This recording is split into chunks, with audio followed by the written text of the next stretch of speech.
Dear students, welcome back to St. Joseph Study Center Smart Classes. A happy morning to everyone. This is 5th unit supplement reader, A Day in 2889 of an American journalist, written by Jules Verne. So, Jules Verne is called to be the father of science fiction because his science fictions, the stories, short stories, may it be a poem or may it be a playwright, whatever he writes, it had an impact of future. So a playwright, in the sense one who writes plays, dramas, he is called a playwright. And even in his novels we could see all his prediction about the future, mostly of science, what all the developments science would have had in the future world. That's what he lived in the years of 1828 to 1905, in the sense 19th century to 20th century, that's it. But he wrote about 29th century. 1000 years later, what would happen? Everything so beautifully, he says. And then his writings are incalculable, they say. Because in 19th century itself, he already put a man in the moon. And also he is told about the launch pad from Florida and its splashdown in Pacific in the year 1863 itself. And he wrote in Paris, that is in France, because he is a French poet and so he lives in Paris. He says in 20th century everyone will be just going behind this internet and the culture preoccupied with internet, everything he says. And the maglev trains, what is maglev train, we'll see, and skyscrapers, televisions, everything he says. Even in this lesson, let's see, he wrote this particular story assuming what will be there 1000 years later and what are the inventions he actually predicted in this particular lesson. Let's see. This story speaks about the people of the 29th century who live in fairyland. He calls people who live in 29th century as if they live in fairyland. Whatever they ask, everything is granted to them. That's what he says. Surfeited as they are with marvels, they are indifferent to the presence of each new marvel. To them all seem natural. The year is 2889, the date 25th July, and the place is the office block of the managing editor of the Earth Herald, the world's largest newspaper. In this futuristic story, written in 1889, the writer describes how he visualizes the world 1000 years later, a world of technological advancement where newspapers are not printed but spoken. See, very first thing. Nowadays, do we read the newspapers? Of course we read, but then we would like to listen, we would like to visualize the TV for news. It had already taken place. In the year 1889 itself, he already dreamt of this. And he says, people are indifferent to the presence of each new marvel. What do you mean by indifferent? Not showing much amusement towards these new inventions. Amusement in the sense, if you see a person who rides on a bicycle, what will you say? He just goes by a bicycle. See? But then, person who saw the bicycle for the first time, it was an amusement, it seems. How? This person just goes on two wheels. There is no supporting wheel. How is he able to ride? This was the excitement the older people had, it seems. Even my grandfather used to say this. So, they are people who live in 29th century. Any new invention comes, they are not amused. They are not exclaimed. They are not so much excited towards these new inventions. Everything seems very natural. Oh, new one? Okay, fine. So, the atmosphere is created.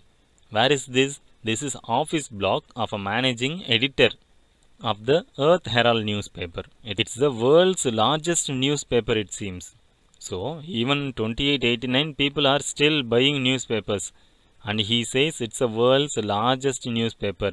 He gives a kind of exaggeration for this newspaper, telling that in 2889 there will be newspapers and they are not printed but they are spoken. Let's see what happens there in that office block. That morning, Francis Bennett, he is actually the managing director, awoke in rather a bad temper. This was 8 days since his wife had been in France and he was feeling a little lonely. As soon as he awoke, Francis Bennett switched on his phonotelephone, whose wires led to the house he owned in the Champs-Élysées.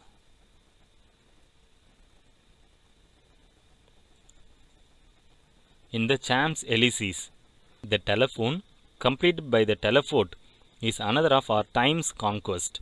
Though the transmissions of speech by the electric current was already very old, it was only since yesterday that vision could also be transmitted, a valuable discovery, and Francis Bennett was by no means the only one to bless its inventor when, in spite of the enormous distance between them, he saw his wife appear in the telephotic mirror. So what happens here, as we nowadays have video calls, no, even it has become very normal. As for Jules Verne, it was a great invention. You can see the face of a person who is miles away, and he says the wires, he says it's a wired one. He switched on the phonotelephone, that is video calling device, and their wires were connected in Paris, it seems, in his house where he owned. There the wires are already connected, and he says it was just invented yesterday in the sense 24th July 2889. Rather, it's a new advancement for them, and so he says the person who invented, I really bless him, because in spite of the distance he was able to see his wife. He woke up in a very bad temper, in the sense, why he was in a bad temper?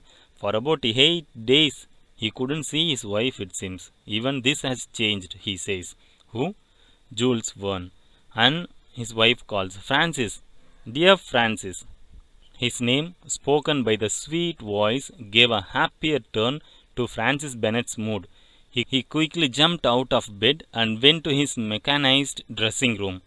2 minutes later, without needing the help of a valet, the machine deposited him washed, shaved, shod, dressed and buttoned from top to toe on the threshold of his office. The day's work was going to begin. Francis Bennett went on into the reporter's room. His 1500 reporters, that's 1500 reporters, placed before an equal number of telephones, were passing on to subscribers the news which had come in during the nights from the 4 quarters of the earth. In addition to his telephone, each reporter has in front of him a series of commutators which allow him to get into communication with this or that telephotic line. So what happens here? He says the voice of her wife is so sweet, and that gave him a sweet happiness. So immediately he got boosted up and jumped into his dressing room, and there he need not to do anything, it seems. Everything is already mechanized. What he has to do, he has to just be present there, and everything washed one, nicely ironed one, even top to bottom it buttons, and he has to just stand, everything done for him. And on the threshold at the entrance of his office he stands, and the day's work begins there. And he went on, there are 1500 reporters are there, each one has a telephone. In 1889 it was not affordable at all. The telephone was not affordable by everyone. Even in 20th century, the telephone will be here and there, maybe far from one house. Each village or each town may have 1 or 2 telephones in a 100-meter distance. Nowadays everything has become very common. So from all the 4 quarters of the world, people have received the news and they communicate the news to the subscribers. The reporters communicate these news to the subscribers, and not just mere communicating, they either communicate with the telephone or with the telephotic line. Nowadays when we read e-newspapers, in the ordinary newspaper 1 or 2 pictures we can see, but then in e-newspaper what can we see? More pictures about that particular incident, Even if the video is available, we can also see the video. So too, here newspapers have such an advancement, he says. Thus, the subscribers have not only the story but the sight of these events. Francis Bennett questioned one of the 10 astronomical reporters, a service which was growing because of the recent discoveries in the stellar world. Well, Cash, what have you got? Photo telegrams from Mercury, Venus and Mars, sir. Interesting. On Jupiter? Nothing so far. We haven't been able to understand the signals the Jovians make. Perhaps ours haven't reached them. Aren't you getting some results from the moon at any rate? Not yet, Mr. Bennett. Well, this time you can't blame this optical science. The moon is 600 times nearer than Mars, and yet our correspondence service is in regular operating with Mars. It can't be the telescopes we need. No, it's the inhabitants, Corley replied. So what happens? The writer creates an atmosphere that these people are able to communicate with the entire solar system. They are getting photo telegrams in the sense immediate. Nowadays we send an image, it immediately reaches the other person, may it be of a telegram or WhatsApp or any other means of social network.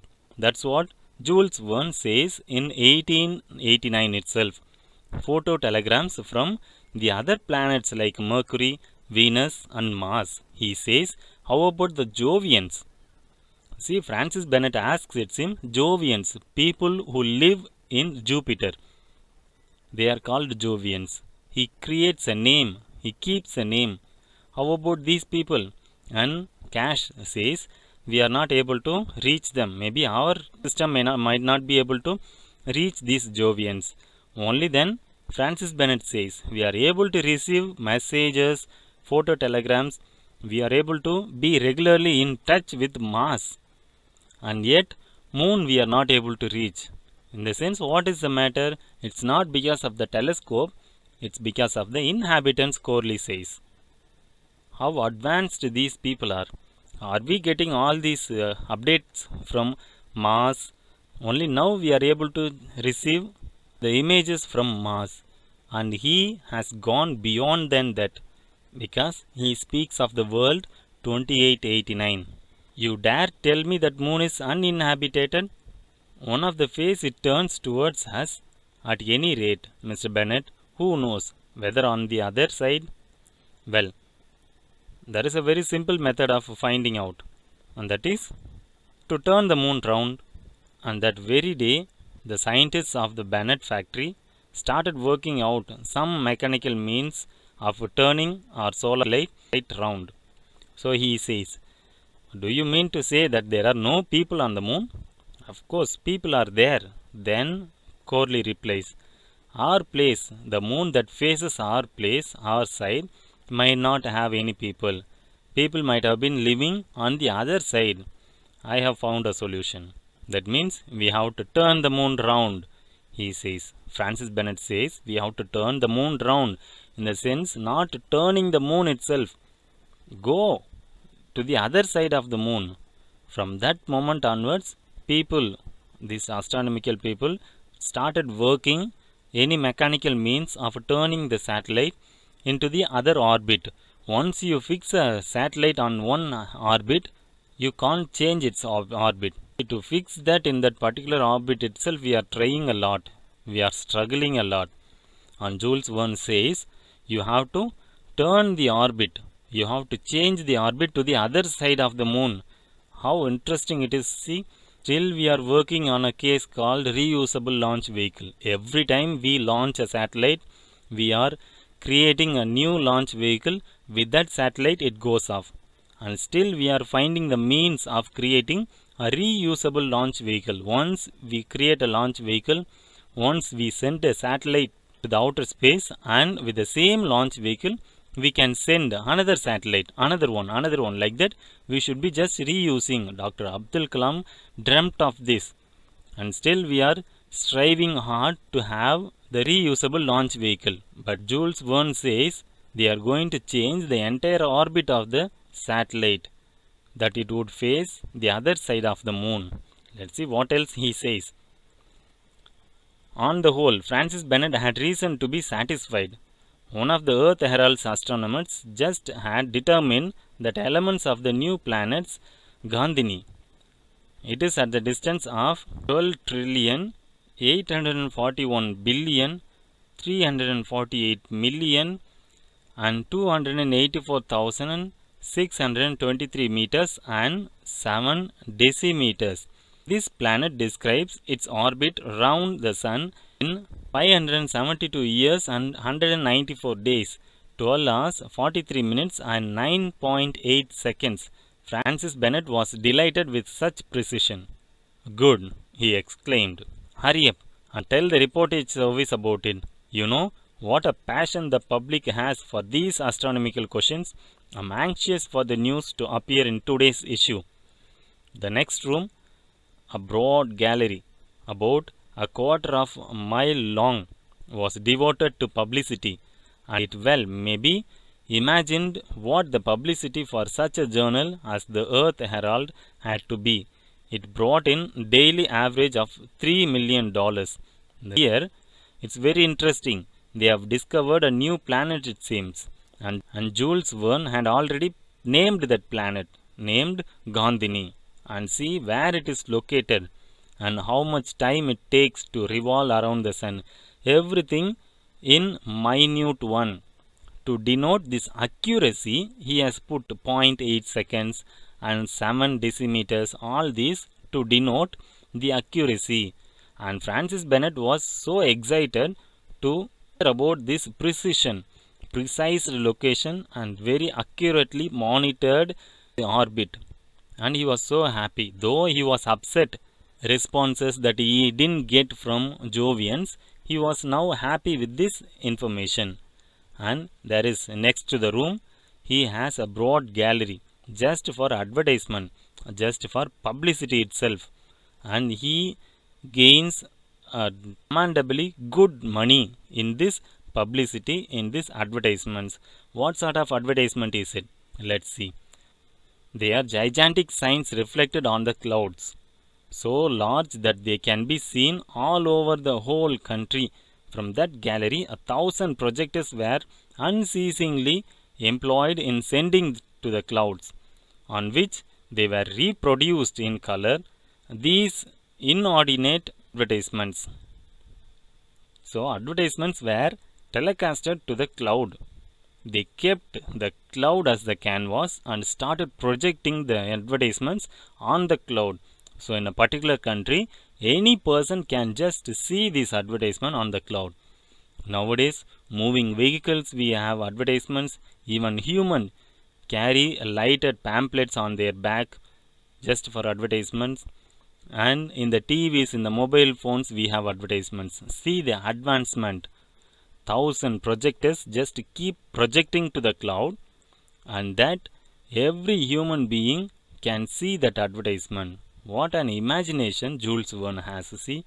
And so with this, let's conclude this particular session, and in the next class, that's in the next session, we'll continue this lesson. Thank you. Dear students, welcome back to St. Joseph Study Center Smart Classes. A happy morning to everyone. This is 5th unit supplementary reader, A Day in 2889 of an American Journalist, written by Jules Verne.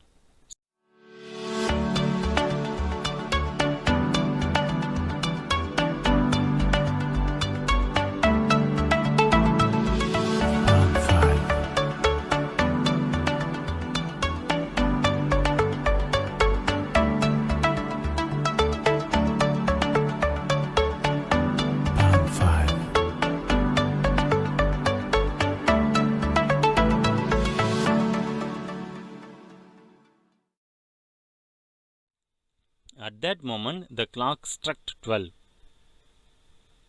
The director of the Earth Herald left the hall and sat down in a rolling armchair. In a few minutes, he had reached his dining room half a mile away at the far end of his office. The table was laid, and he took his plate at it. Within reach of his hand was placed a series of taps, and before him was the curved surface of a phonotelephone, on which appeared the dining room of his home in Paris. Mr. and Mrs. Bennet had arranged to have lunch at the same time. Nothing could be more pleasant than to be face to face in spite of the distance, to see one another and talk by means of the phonotelephonic apparatus. See how interesting it is. In spite of the distance, he loves his wife. And at any cost, morning he was upset because he didn't see his wife for 8 days. After he has heard her voice, he was very happy. And now for lunch at the table, there was a curved surface. See, now only maybe 2 years before we had this curved UHD. In the sense, curved TVs, curved HD TVs, everything came into existence just 2 years back. And here Jules Verne has imagined of these curved LED TVs before 20th century. He says nothing will be so interesting, so pleasant than to have face-to-face lunch. What sort of lunch they have? Does he cook on his own? Let's see. Like everybody else in easy circumstances nowadays, Francis Bennet, having abandoned domestic cooking, is one of the subscribers to the Society of Supplying Food to the Home, which distributes dishes of 1,000 types through a network of pneumatic tubes. This system is expensive, no doubt, but the cooking is better.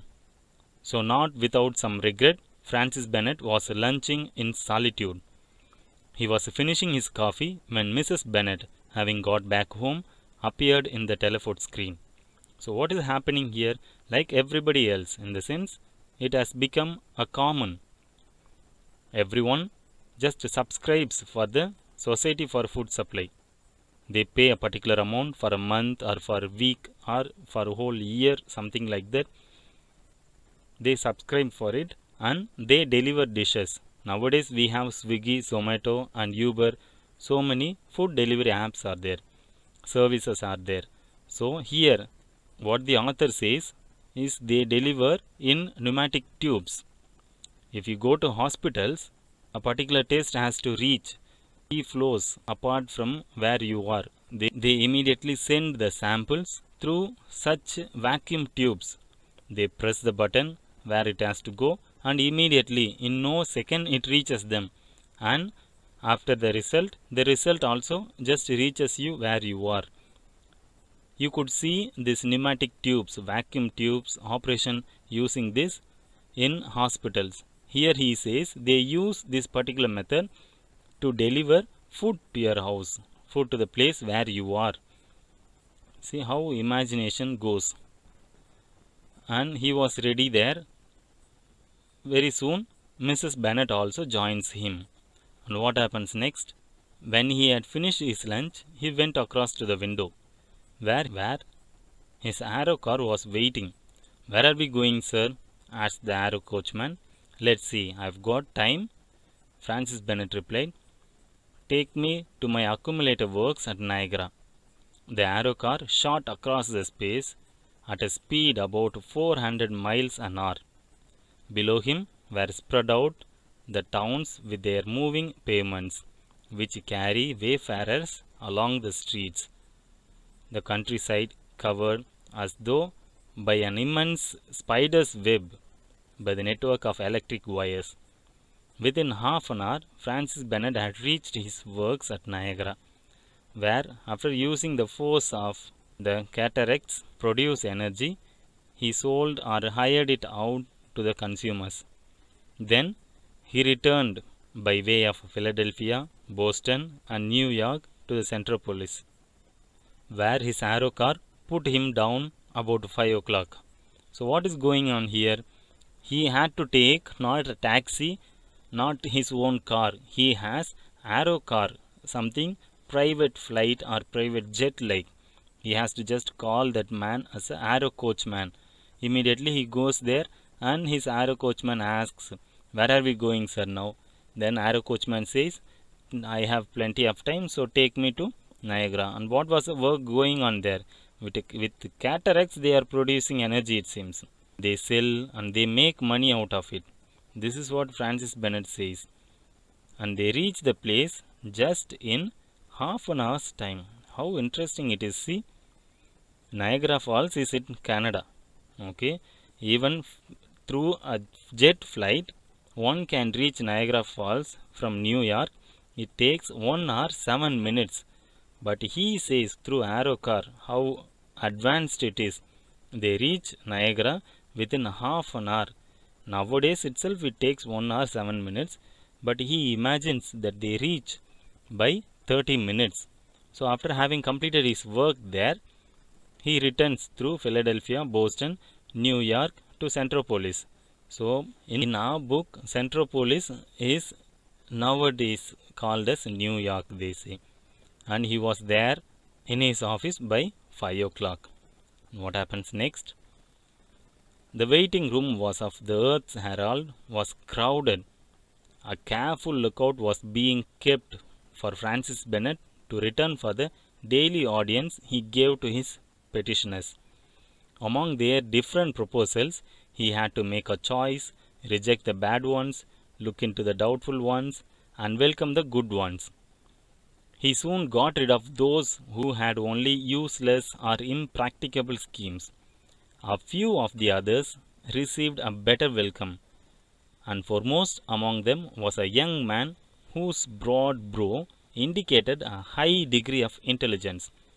Sir, he began, though the number of elements used to be estimated at 75, it has now been reduced to 3. No doubt you are aware. So again a routine work. His audience are waiting. People come out with proposals. We have to be open-minded to listen to others' proposals. If at all we have to grow in our business, we have to listen to the positive side and negative side and some suggestions. This is what Francis Bennett also is doing. What does he do? He listens to the choices carefully and he chooses which is good, which is not good. Something, if it is doubtful, he just pays some time and he thinks about it, whether to select or reject. And among them was a man, young man.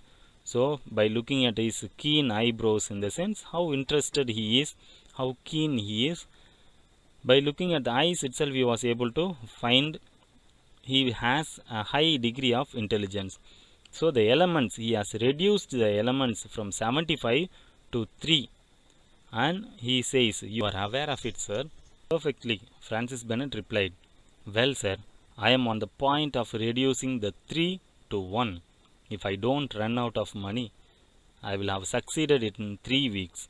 And then, sir, I shall really have discovered the absolute. And the results of that discovery, it will be to make the creation of all forms of matter easy. Stone, wood, metal, fibrine. Are you saying you are going to be able to construct a human being? Complete. The only thing missing will be the soul. Francis Bennett assigned the young fellow to the scientific editorial department of his journal. That's it. Here the author says about Robert. So a young man comes and he reduces the elements into 75 to 3, and if he had enough money, that means he has run out of money. If only he had enough money, within 3 weeks he could have reduced everything into 1, and with the help of it he would make any matter, he says. See, the substance, quantum theory, matter, source, absolute, all these speak about strong physics and engineering. He says he would be able to create a human being, and the person says the only thing missing will be the soul. That means a robot, an artificial intelligent robot, AI technology, he says in 1889 itself. And then what happens? He meets another person, a second inventor, using as a basis some old experiments that dated from the 19th century, had the idea of moving a whole city in a single block. He suggested as a demonstration the town of Saf, situated 15 miles from the sea. After conveying it on rails down to the shore, he would transform it into a seaside resort. Francis Bennett, attracted by this project, agreed to take a half share in it. The proposals heard and dealt with, Francis Bennett went to stretch himself out in an easy chair in the audition room. Then, pressing a button, he was put into communication with the central concert. After so busy a day, what charm he found in the works of our greatest masters, based on a series of delicious harmonico-algebraic formulae. During his meal, phonotelephonic communication had been set up with Paris. See, though days change, they don't change the custom. We have to eat, we have to dine with our family. What happens nowadays? Only the scientific inventions improve. But then each one has their own time of having meal. There we have to come together as one family when we have meal. That will be the delicious moment. That will be the happiest moment we call. So, though they live in 29th century, the author insists to have a meal together as a family, wherever we may be. And we have to be together. That's what he says. Francis Bennett comes across a second inventor. He says, with the help of some old experiments from 19th century, they are going to move the whole city in a single block, it seems. How interesting. Nowadays, this system has come. Without much disturbance to the other buildings, we can destroy a building down to earth. We can just raise a particular building to a certain extent to have some construction work. And this is amazing, to move as the entire city to another place in a single block. That's why Francis Bennett, he agreed to take half a share in it. And then slowly he comes. Once a busy day has gone, he has some relaxation. So he sits there in audition room and switches the button. And he listens to the beautiful concert being played. It is central concert. So he listens to the music. He enjoys the music. Once everything is done, he goes for a meal with his family through phonotelephone. When do you expect to get back to Centropolis, dear Edith? Asked Francis Bennett. I am going to start this moment. By tube or aerotrain? By tube. Then you will be here at 11:59 this evening. Paris time? No, Centropolis time. Goodbye then. And above all, don't miss the tube. These submarine tubes by which one travels from Paris in 295 minutes are certainly much preferable to the aerotrains, which only manage 600 miles an hour. So he has conversation with Edith. So now only the author reveals the name of Mrs. Bennett, that is Edith. So when are you going to come? He is so eager to have his wife with him. And so how are you going to come? Either by tube or aerotrain, he asks. And he asks her to prefer by tube and asks him not to miss it. So she will be here in 5 hours approximately. That is 295 minutes is equal to approximately 5 hours. And the time taken by jet flight nowadays from Paris to New York is 7 hours 46 minutes. He says by tube she could reach in just 5 hours. See that advancement he has imagined. The author has went beyond the limits. His imagination has no limit. Tube in the sense submarines. Nowadays we have trains which go under the sea level and they travel in a high speed. And he says even aerotrains are not that much speeder enough. So better to take tubes, he says. Let's hope for the advancement of this technology. What happens next? Francis Bennett was very tired after so very full a day. Decided to take a bath before going to bed. There was always a bath already in the office. He touched the button. A rumbling sound began, got louder, increased. Then one of the doors opened and the bathtub appeared, gliding on its rails. So, In the lesson we have come across rails. Even to move a whole city, rails down. So rail in the sense not the train on which the train goes. You see, rails are not meant by train. The two iron rods we call it, no, that's called rail. And so here also the bathtub just rails towards him, and he is going to take bath. And that has been invented. In Japanese we have human washing machine. In the sense one can just rest and the whole system, the bathtub, will give you bath and you can just gently come out of it. So the author has imagined long before so many inventions have been implemented, have been invented these days, and days to come in 2889 we just can't imagine how advancement of technology will be. So with this the lesson gets completed. The whole day, a single day of an American journalist, how he spends.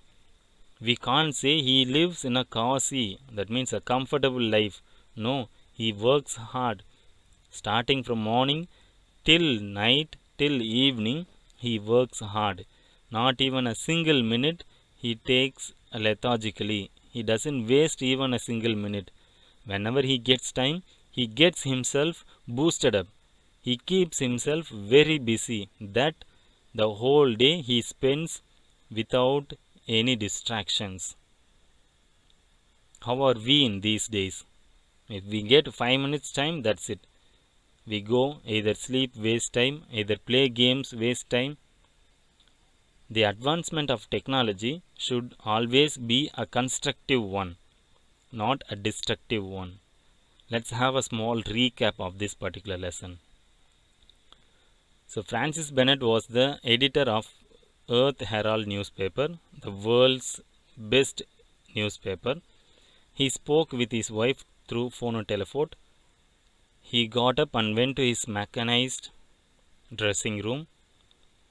It placed him at the entrance of his office, and then Francis Bennett went into his reporter's room. Publicity was made on clouds. After lunch, he went to Niagara by his aero car. He asked his wife Edith when she was getting back to Centropolis. She told him she would come by tube. Let's have all these thoughts in our mind. The advancement of technology should not make us lazy. Inventions should keep us always busy, should keep us always march forward. And our mind, our thought should be broadened like the author. See, in 1889 itself, he has a broader sense. If he had enough time in this world, he might have created, invented everything what he has desired. And we also should try to make use of each and every second given to us. Thank you.